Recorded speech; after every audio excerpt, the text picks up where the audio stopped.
দেখুন দেখুন কতটা রিস্ক নিয়ে আটকে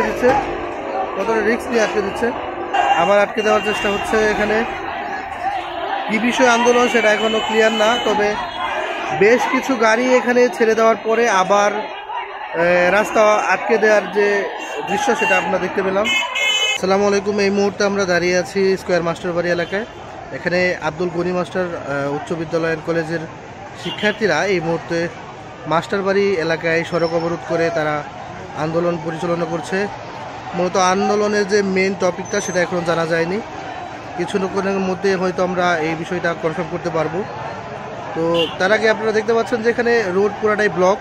এদিক থেকে ময়মনসিংহ থেকে আসা যে যানবাহনগুলো সেগুলো আটকে আছে, আর এদিক থেকে ঢাকা থেকে ছেড়ে আসা যে গাড়ি সেগুলো আটকে আছে। মূলত একটা ধোঁয়াশার সৃষ্টি হয়েছে।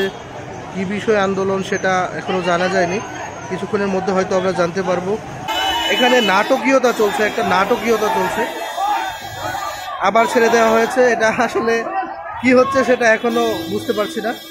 এক পক্ষ ছেড়ে দিচ্ছে, এক পক্ষ আবার আটকে দিচ্ছে। হঠাৎ কি হলো বুঝতে পারলাম না, হঠাৎ করে আবার যানবাহন চলাচল শুরু হয়ে গেছে।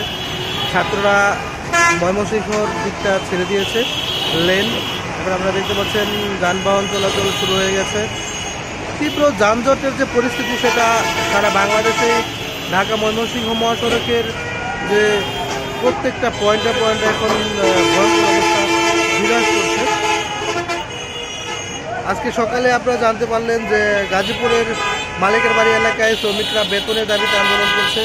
আর এখন যেটা শুরু হয়েছে সেটা হচ্ছে ছাত্র আন্দোলন। স্কয়ার মাস্টারবাড়ি এলাকায় ছাত্ররা আন্দোলন করছে। কী বিষয়ে আন্দোলন সেটা এখনও জানা যায়নি, পরবর্তীতে আমি ভিডিওর লিঙ্কে মেনশন করে দেব। তো এখন লাস্ট আপডেট যেটা যানবাহন চলাচল শুরু হয়ে গেছে, খুব তাড়াতাড়ি এই লেনটা ক্লিয়ার হয়ে যাবে।